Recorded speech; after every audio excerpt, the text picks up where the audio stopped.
تو بڑا احسان کرتے پرویز مشرف اگر فضل الرحمان کو وزیر اعظم بننے دیتے، اور اگر وہ وزیر اعظم محترمہ بے نظیر بھٹو بنا رہی ہوتی نا، تو آج یہ جو ہم سیاست میں ایک بلیک میلنگ دیکھ رہے ہیں نا لبرلزم کی، اور وہ پارٹی کہتی ہے کہ ساری خدمات ہم نے دی، وہ کم از کم ایک نتارہ ہو جاتا، دودھ کا دودھ اور پانی کا پانی ہو جاتا۔ بالکل آپ صحیح کہہ رہے ہیں بھائی جان، بات یہ ہے دیکھیں یہ نواز شریف صاحب کی جو آپ نے بات کی نا، ان کی سوچ بنیادی طور پر نواز شریف صاحب جو ہے یہ بات دیکھیں کوئی ڈکی چھپی نہیں رہی۔ نواز شریف صاحب کی دیکھیں سیاسی اختلاف ہونا، اپنی ایک سوچ رکھنا کہ یہ نظام ایسے ہونا چاہیے، یہ ہونا چاہیے، وہ اور بات ہے۔ نواز شریف صاحب پاکستان کی قومی سلامتی کے اداروں کے بارے میں کینہ رکھتے ہیں، ان کے دل میں کینہ ہے۔ یہ تو صحیح بات ہے، میری بات سنیں آپ حمید صاحب، مجھے یہ بڑی تکلیف دہ بات ہے۔ دیکھیں کوئی بندہ جتنی مرضی عمران خان کی مخالفت کرے، سیاسی مخالفت کرے، جو مرضی کرے، لیکن جو لوگ اس ملک کے قومی سلامتی کے اداروں کو اس طرح بدنام کریں جو انڈیا باتیں کرتا ہے، تو ایسے آپ مجھے دیکھیں مقبوضہ کشمیر میں 39 ڈیز ہو گئے بھائی جان، وہاں پہ ظلم ہو رہا ہے، کرفیو لگا ہوا، سارے ان کی زبانیں گونگ ہو گئی ہیں نواز شریف کے اتحادیوں کی، جن کا نظریہ لے کر یہ چل رہے ہیں۔ محمود خان اچکزئی نے کوئی بیان دیا کہ مقبوضہ کشمیر میں ظلم بند کرو؟ نہ مولانا، میں آپ کو ایک بات، میں وہ شارٹ چلا نہیں سکتا، میں آپ کو بتا دیتا ہوں۔ مولانا فضل الرحمان سے یہ سوال کیا گیا کہ پاکستان فوج کے سربراہ جنرل قمر جاوید باجوہ نے یہ کہا ہے کہ آخری گولی، آخری سانس، آخری سپاہی تک ہم جنگ لڑیں گے۔ تو اس پہ مولانا فضل الرحمان نے یہ کہا، جنرل یحییٰ کا نام لیا اور کہا کہ جنرل یحییٰ نے بھی یہ بات کہی تھی کہ ہم صحراؤں میں لڑیں گے، ہم دریاؤں میں لڑیں گے، ہم میدانوں میں لڑیں گے، ہم پہاڑوں میں لڑیں گے، اور دوسرے دن پھر جا کے انہوں نے ہتھیار ڈال دیے۔ اب یہ انڈین میڈیا نے اس کو اتنا چلایا، میرے پاس وہ کلپ پڑا ہوا ہے، لیکن میں ایز اے پاکستانی سمجھتا نہیں ہوں کہ میں ان کی اس لغو گفتگو کو جو وہ ہماری فوج اور ہمارے سپہ سالار کے بارے میں بات کر رہے ہیں، میں اس کو ریپروڈیوس کروں، یعنی اس کے باوجود یہ کہیں کہ یہ پاکستان کے میں جمہوریت چاہتے ہیں۔ ان لوگوں کا ایجنڈا کیا ہے؟ وہ ایجنڈا ہے جو انڈیا کا ایجنڈا ہے۔ کوئی پاکستانی محب وطن آدمی، کوئی عام پاکستانی اپنی افواج کے بارے میں اس قسم کی گفتگو کر سکتا ہے جو یہ مولانا صاحب نے کی ہے؟ اور رانا صاحب، انڈین میڈیا کا وہ کلپ ہے، وہ اتنا انہوں نے چلایا جس میں انہوں نے کہا کہ یہ دیکھیں، یہ ایل او سی پر آ کر یہ کہہ رہے ہیں کہ جی ہم آخری سانس تک لڑیں گے، اور ان کی اپنی جو سٹیٹمنٹ ہے ان کے اپنے ملک میں شرمندگی اور خفت کا باعث بن رہی ہے، کیونکہ ان کے ملک میں یہ مولانا فضل الرحمان کہہ رہے ہیں۔ اور پھر انہوں نے جو بلاول بھٹو کے جو بیانات ہیں جو ان کو چلایا انڈین میڈیا نے، یہ وہ چیزیں ہیں جو ان کو دیکھنی چاہیے تھی۔ ابھی جیسے شروع میں ہم نے ایک بات کہی، میں آپ کی بات کی تائید کر رہا ہوں جو آپ نے بات کہی ہے۔ آج جب پریزیڈنٹ کا خطاب، اس کی کوئی حیثیت نہیں، ہر سال ہم دیکھتے ہیں جب بھی صدر کا خطاب ہوتا ہے اسی طرح نعرے بجتے ہیں، اسی طرح سب کچھ۔ اگر آج اپوزیشن جس وقت کشمیر کے مسئلے پر بات ہو رہی تھی، اگر اس وقت اپنی زبانیں قابو میں رکھتے، اگر اس وقت بھارت کے خلاف نعرے بازی کر دیتے، اور جب ڈومیسٹک ایشو پہ آئے تھے پریزیڈنٹ تو اس وقت وہ عمران خان کی خلاف نعرے لگا لیتے، وہ سب کچھ کر لیتے۔ آج ان کا رویہ انتہائی امیچیور تھا۔ یعنی میں یہ سمجھتا ہوں کہ اس وقت اپوزیشن جو آج پارلیمنٹ کے اندر جو انہوں نے رول پلے کیا ہے نا، انہوں نے اپنی عزت میں خود کمی کی، لیکن اپنی عزت خود گھٹائی۔ کشمیر کے ایشو میں سمیع صاحب، اپوزیشن کا ایک اپنا سوچ ہے، وہ یہ سوچتے ہیں کہ کشمیر کا جو ہے وہ کہیں نہ کہیں پہ کمپرومائز ہوا ہے، اس وجہ سے وہ سمجھتے ہیں کہ جو گورنمنٹ ہے وہ کشمیر کے ایشو کو اس طریقے سے نہیں لے رہی ہے۔ تو پھر تو آپ نے میری بات کی تائید کر دی نا کہ کشمیر کے ایشو پر جس وقت گورنمنٹ بات کر رہی ہے تو یہ جو اپوزیشن ہے یہ اس وقت گو نیازی گو کے نعرے لگا رہی ہے۔ پاکستان کی ڈومیسٹک پالیٹکس جو ہے وہ ان کے لیے زیادہ اہمیت کا باعث ہے، اور وہ جو کشمیری ہمارے بہن بھائی وہاں پر آج جیسے رانا صاحب نے کہا 39 ڈیز کا کرفیو ہے، ان کو کیا اچھا میسج ہوتا ہے کہ اس وقت اپوزیشن بھی وہ نعرے مودی کے خلاف لگاتی اس وقت، اور جب اپنی آپ بات کر رہے ہیں یہ مودی کے خلاف لگاتے بھائی جان، جو مودی کی پگڑی پہن کے کھڑے ہو جاتے ہیں۔ بس یہی بات ہے نا، پھر یہی حسن بزنجو سینٹ کا چیئرمین کا امیدوار تھا، آپ مجھے بتا دیں کہ سینٹ کے چیئرمین نے یہ بیان دیا ہے مودی کے خلاف یا مقبوضہ کشمیر کے مظلوم عوام کے حق میں۔ سمیع صاحب یہ بڑا ہی ملک دشمن، یہ آصف زرداری اور نواز شریف کی کرپشن بچانے کے لیے ملک دشمنی پر اترے ہوئے ہیں بھائی جان۔ یہ اس وقت جو خاموشی ہے نا، یہ کرمنل سائلنس ہے، اور یہ اس وقت جو بات کر رہے ہیں، یہ ابھی جو لاک ڈاؤن سے مولانا فضل الرحمان بھاگے ہیں نا، جو انہوں نے یہاں، کیونکہ ان کو یہ سمجھ آ گئی کہ یہ اپنے مدرسے کے بچے تو لا سکتے ہیں، یا جو ان مدارس سے فارغ التحصیل لوگ ہیں ان کو لا سکتے ہیں، لیکن جو عام آدمی ہے وہ ان کی اس تحریک کا حصہ بننے کے لیے نہیں آ رہا۔ نہ کوئی مسلم لیگ نون لا سکتی ہے, نہ کوئی پاکستان پیپلز پارٹی لا سکتی ہے. اور رانا صاحب جو آج بلاول بھٹو نے جو, اگر پروڈیوسر صاحب کوئی خطاب کا ان کا حصہ ہے, اگر میں نے آپ کے ساتھ وہ کلپ ذکر کر رہا تھا, اگر وہ آپ چلا سکیں تو ذرا آپ خود, میں اس کو ریپروڈیوس کرتا ہوں کہ کیا کمپیریزن اور کیا پیرلل ڈرا کر رہے ہیں بلاول بھٹو. یعنی مجھے افسوس ہوا اس ینگ نوجوان پہ کہ بڑی امیدیں تھیں لیکن بہت ہی انہوں نے مایوس کیا.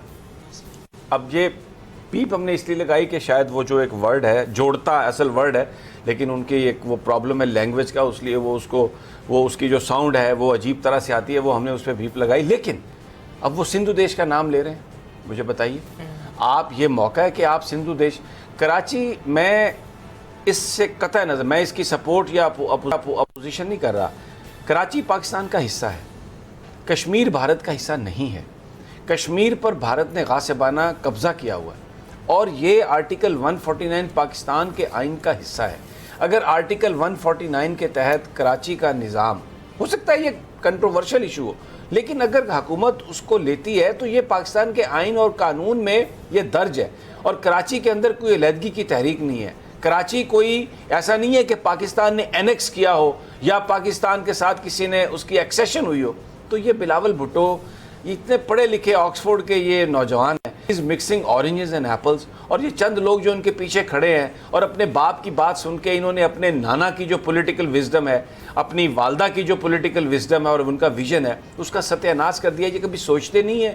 یہ پیپلز پارٹی جو ایک ایسی جماعت تھی جس کی چاروں, کہتے تھے نا پیپلز پارٹی چاروں صوبوں میں اس کی زنجیریں ہیں, وہ جماعت اب ایک علاقائی جماعت کے طور پہ بن کے رہ گئی ہے. یہ پہلے زرداری صاحب نے ختم کیا اس جماعت کو, اور اب باقی ماندہ جو اس میں جو کیل ٹھونکی جا رہی ہے وہ خود بلاول صاحب کر رہے ہیں. کبھی انہوں نے اپنی والدہ کی شہادت کا نہیں سوچا, اپنے والد کی پھانسی کا نہیں سوچا.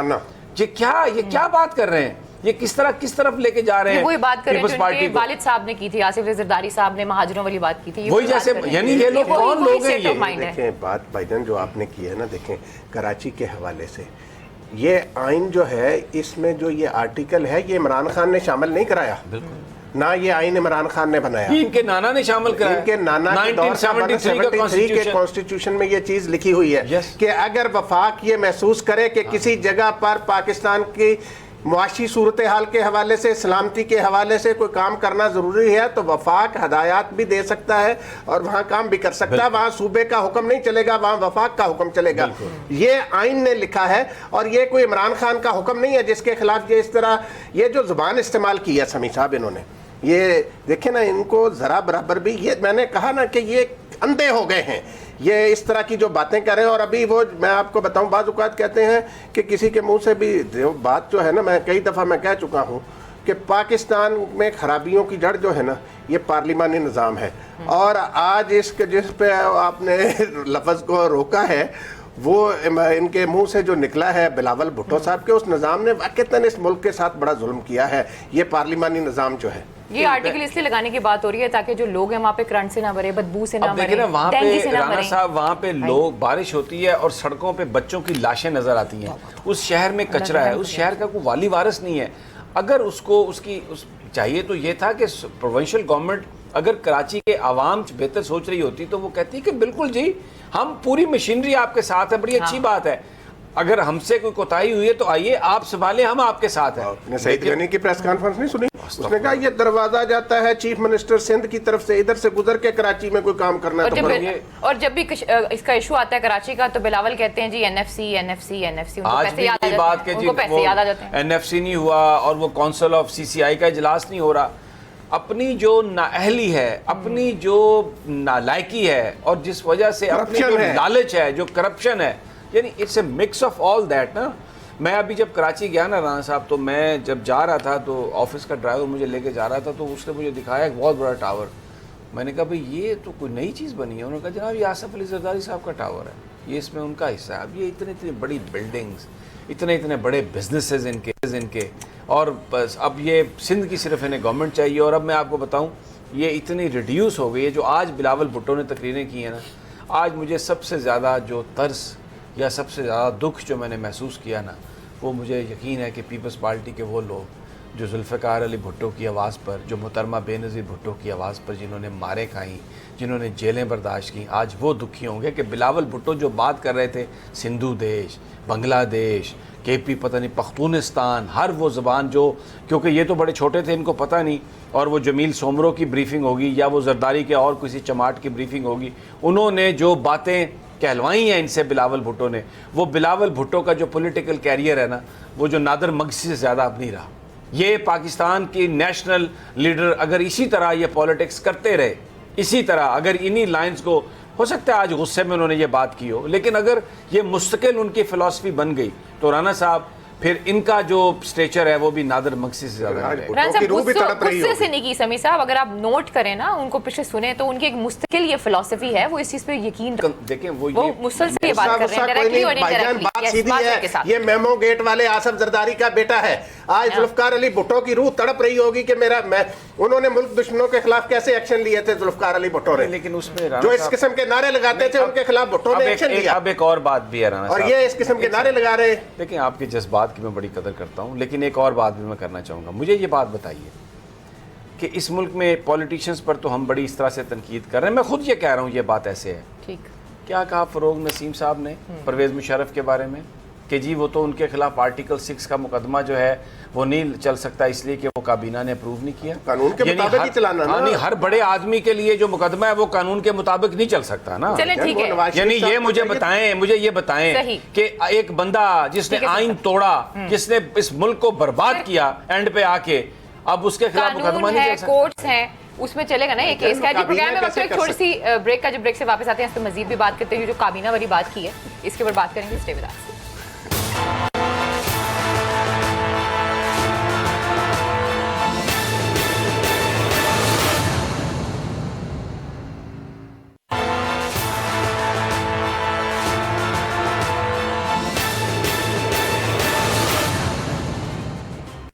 ویلکم بیک ناظرین، پھر آپ کو خوش آمدید کہتے ہیں۔ جی سمیع صاحب جی، یہ جو مولانا فضل الرحمان کی ہم پولیٹکس پہ بات کر رہے تھے بریک پر جانے سے پہلے، تو رانا صاحب جو وفاقی وزیر داخلہ کی جو سٹیٹمنٹ ہے، جو ان سے پوچھا گیا کہ یہ آپ مولانا فضل الرحمان سے کوئی ڈیل کر رہے ہیں، تو انہوں نے کہا کہ نہیں ڈیل تو نہیں ہو رہی، لیکن یہ ڈھیلے پڑ جائیں گے مولانا فضل الرحمان۔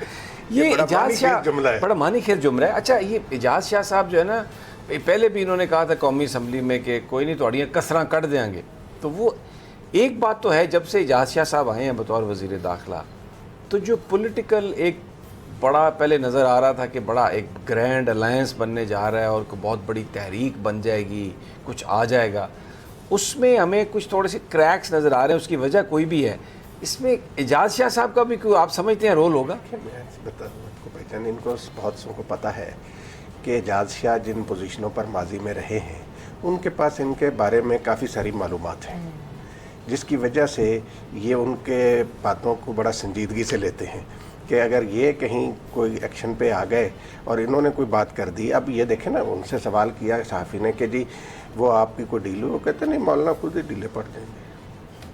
یہ دیکھیں نا، یہ بس بہت بڑی بات کہہ گئی، اور جو حالات بتا رہے ہیں اس میں مولانا واقعی خود ڈھیلے پڑے ہیں۔ یعنی مولانا لاک ڈاؤن سے انہوں نے کہا کہ آزادی مارچ ہے، اور انہوں نے سارا ملبہ میڈیا پہ ڈال دیا۔ انہوں نے کہا بھائی ہم نے تو کہا ہی نہیں، اور کوئی بند نہیں کرنا اسلام آباد۔ مولانا نے کل واضح طور پر کہہ دیا کہ کوئی اسلام آباد بند نہیں ہوگا۔ اور آج احسن اقبال صاحب ہمیں یہ کہتے ہوئے نظر آئے کہ مجھے تو بطور سیکریٹری جنرل ابھی تک کوئی اطلاع نہیں آئی کہ ہم نے کیا کرنا ہے، کیا نہیں کرنا۔ کوئی پیغام بھیجا؟ ہاں نہیں بھیجا، مجھے تو کوئی پتہ نہیں مولانا کو کیا پیغام بھیجا اور کیسے ہوا۔ اور اچھا، اس میں پھر آپ کا خیال ہے اعجاز شاہ صاحب کوئی نہ کوئی دخل تو ہے، ان کا عمل دخل اس سارے معاملے میں بھائی جان۔ یہ جو لاک ڈاؤن جو ہے آزادی مارچ میں بدلا اور باقی ساری چیزیں، تو کیونکہ وہ اپنا آپ کو پتا کہ بڑے حساس جگہوں پر رہے ہیں، تو الفاظ کا چناؤ بھی وہ بڑا سوچ سمجھ کر کرتے ہیں۔ وہ جو پاکستان کی روایتی سیاست ہے نا، جس میں وہ کہتے ہیں نا کیرٹ اینڈ سٹک دونوں کی استعمال کیا جاتا ہے، وہ میرا خیال ہے ان لوگوں میں بڑا تجربہ رکھتے ہیں، اس کا بڑا تجربہ ہے۔ ٹھیک ہے، اچھا جی، اب ایک بڑا ظاہر ہے پولیٹکس سے ریلیٹڈ ہے، وہ الیکشن کمیشن کے جو سربراہ ہیں، چیف الیکشن کمشنر، وہ ایک ریفرنس حکومت بھیجنے کا سوچ رہی ہے سپریم کورٹ میں۔ خبریں یہ آ رہی ہیں کیونکہ 2 ممبر جو تھے کمیشن کے جو گورنمنٹ نے جن کی تعیناتی کی تھی چیف الیکشن کمیشنر نے ان سے حلف نہیں لیا اور کہا یہ کہ یہ قانون کے مطابق نہیں آپ نے اس کی تقرری کی، کیونکہ ہوا یہ تھا کہ گورنمنٹ اور اپوزیشن کے درمیان 6-7 مہینے سے ڈیڈ لاک تھا. اپوزیشن نے کچھ نام دیے، کچھ گورنمنٹ نے اتفاق نہیں تھا. تو 6-7 مہینے کے بعد پھر ظاہر ہے نظام تو چلانا ہے، گورنمنٹ نے اس کی تعیناتی کر دی 2 ممبران کی، کیونکہ یہ تو لکھا ہوا ہے آئین میں کہ اپوزیشن اور حکومت مل کے طے کریں گے، لیکن اگر ان کا کسی بات پر تعین نہ ہو سکا تو کون کرے گا، اس معاملے میں ابہام تھا. تو گورنمنٹ نے وہ تعیناتی کر دی. اس وقت بھی کچھ لوگوں نے یہ کہا تھا کہ بہتر ہوتا حکومت اگر اس وقت تعیناتی کرنے کی بجائے اگر کسی پوائنٹ پر چیزیں کلیئر نہیں ہیں تو آپ سپریم کورٹ آف پاکستان سے جا کے گائیڈ لائن دے سکتے ہیں کہ جناب اس کو کیسے حل کیا جائے. اب یہ معاملہ جا رہا ہے سپریم کورٹ میں، کیونکہ گورنمنٹ کا یہ کہنا ہے کہ وہ جو 2 ممبران تھے ان سے جو حلف نہیں لیا چیف الیکشن کمشنر نے وہ قانون کی خلاف ورزی ہے، کیونکہ جب ہم نے نامینیٹ کر دیے تو ان کا کام یہ تھا کہ وہ صرف ان سے حلف لے لیتے. تو اب 2 مہینے کے بعد سردار رضا صاحب بھی ریٹائر ہونے والے ہیں، رانا صاحب تقریباً 2 مہینے کے بعد. تو اب اگر سپریم کورٹ میں یہ ریفرنس جاتا ہے حکومتی تو پھر کیونکہ آگے جو چیف الیکشن کمشنر کا تقرر ہے ان کی ریٹائرمنٹ کے بعد وہ بھی حکومت اور اپوزیشن نے مل کے کرنا ہے، اور اگر وہ کسی نتیجے پہ نہ پہنچے تو آئین میں کچھ درج نہیں ہے کہ وہ کون بندہ ہوگا، خاموش ہے آئین خاموش ہے. تو پھر یہ جو ریفرنس اگر جاتا ہے عدالت میں تو اس کا مطلب ہے یہ بڑا اہم ہوگا. اس کی جو امپلیکیشن ہے وہ چیف الیکشن کمشنر کی جو آنے والے ان کی تقرری پر بھی پڑ سکتی ہے. بالکل. یہ دیکھیں اس ریفرنس پہ جب یہ ریفرنس جاتا ہے تو اس پر جو عدالت عظمیٰ کا سمیع صاحب فیصلہ ہوگا وہ جو آپ نے بالکل صحیح کہا کہ چیف الیکشن کمشنر کی تقرری کا جب مرحلہ آئے گا تو یہ اس کے لیے بھی رہنمائی فراہم کرے گا کہ پھر کون کر سکتا ہے. تو ابھی جو انہوں نے حکومت سمجھتی ہے کہ چیف الیکشن کمشنر اپنے یہ ان سے حلف نہ لے کر آئین سے روگردانی کے مرتکب ہوئے ہیں، تو وہ چاہتے ہیں کہ سپریم کورٹ کے ذریعے چیف الیکشن کمشنر کو اب 2-2.5 مہینے رہ گئے، حکومت کو اتنی دلچسپی ان کو ہٹانے میں نہیں ہے. اصل میں حکومت یہ چاہتی ہے کہ سپریم کورٹ کی طرف سے ایک واضح فیصلہ آ جائے کہ تقرریاں مستقبل میں یہ کیسے ہوں گی، اگر ڈیڈ لاک ختم نہیں ہوتا تو کیا طریقہ کار ہونا چاہیے. آپ نے بالکل صحیح کہا کہ حکومت اگر یہ 2 ممبران کی تقرری سے پہلے ہی سپریم کورٹ سے رجوع کر لیتی اور وہاں سے رہنمائی لے لیتے تو زیادہ اچھا ہوتا. لیکن چلیں اب اگر چلے جائیں گے اب بھی فیصلہ سپریم کورٹ کرے گی. اوور آل رانا صاحب اگر ہم دیکھیں ہمارے ملک میں جو الیکشن کمیشن کا جو کردار ہے وہ تو بڑا مایوس کن رہا ہے اس لحاظ سے کہ آپ نے الیکشن کے قوانین میں یہ طے کر رکھا ہے کہ قومی اسمبلی کے الیکشن میں جو اخراجات ہیں وہ زیادہ سے زیادہ 25 لاکھ روپے شاید کر سکتے ہیں، اور صوبائی اسمبلی کے الیکشن میں کوئی بھی امیدوار 15 لاکھ روپے. اور پھر یہ ایک اکاؤنٹس کی صورت میں اور اس کی تفصیل دینی ہوتی ہے، اور سب سے پہلے آپ جس دن آتے ہیں اسمبلی میں آپ نے یہ حلف نامہ سبمٹ کرنا ہوتا ہے الیکشن کمیشن میں کہ آپ نے جتنے پیسے دیے ہوئے ہیں اس سے زیادہ آپ نے پیسے خرچ نہیں کیے. تو یہ ایک ایسے نظام کو مضبوطی دیتا ہے یا بناتا ہے کہ جس میں آنے والے جو ممبران ہیں وہ پہلے دن ہی ایک غلط جھوٹا جعلی حلف نامہ دیتے ہیں کہ جی ہم نے 25 لاکھ روپے خرچ کیے. صرف پولنگ والے دن کا خرچہ رانا صاحب کروڑ روپے سے زیادہ ہوتا ہے، جس دن آپ نے پولنگ سٹیشنز پر کیمپس لگانے ہیں، ٹرانسپورٹ پرووائڈ کرنی ہے، لوگوں کو کھانا دینا ہے. تو اگر الیکشن کمیشن اس رقم کو، اس فنڈ کو کنٹرول کرنے میں کامیاب ہوتا تو مڈل کلاس آدمی بھی الیکشن لڑ سکتا تھا. اب تو یہ کروڑوں کی گیم ہے، 10 کروڑ لگاتے ہیں لوگ اور پھر انہوں نے 50 کروڑ کمانا ہوتا ہے، تو وہ سارے کا سارا معاملہ کرپشن پہ ختم ہوتا ہے، اسی سے شروع ہوتا ہے. تو اوور آل جو الیکشن کمیشن کی جو ہماری جو کارکردگی ہے ایک انتہائی مایوس کن ہے، اور یہ اسی لیے یہ مکمکا والی ساری کارروائی ہے. ممبران کا تقرر بھی اسی طرح جیسے پیپلز پارٹی اور نون لیگ پہلے کرتے تھے. سندھ سے کبھی کوئی ریفارمز ہو سکتی ہیں اس کی. میں ایک صاحب سے بات کر رہا تھا، مجھے ایک بندے نے کہا کہ پاکستان کی اسٹیبلشمنٹ پاکستان پر ایک بہت بڑا احسان کرے گی اگر 5 بندے ہیں نا، آپ کے 5 ممبر ہیں الیکشن کمیشن کے، چیف الیکشن کمشنر، کہ اگر یہ پاکستان میں سے 4-5 آنیسٹ آدمی وہاں پہ لگ جائیں آ کے اور وہ انشور کریں کہ 25 لاکھ سے زیادہ اگر کسی نے بھی خرچ کیا تو اس کی ممبرشپ کینسل ہوگی، 15 لاکھ سے کسی نے بھی زیادہ خرچ کیا تو وہ صوبائی اسمبلی کا حل نہیں ہوگا، تو پھر آپ ایک مڈل کلاس کے لیے راستہ کھول دیں گے الیکشن لڑنے کے لیے.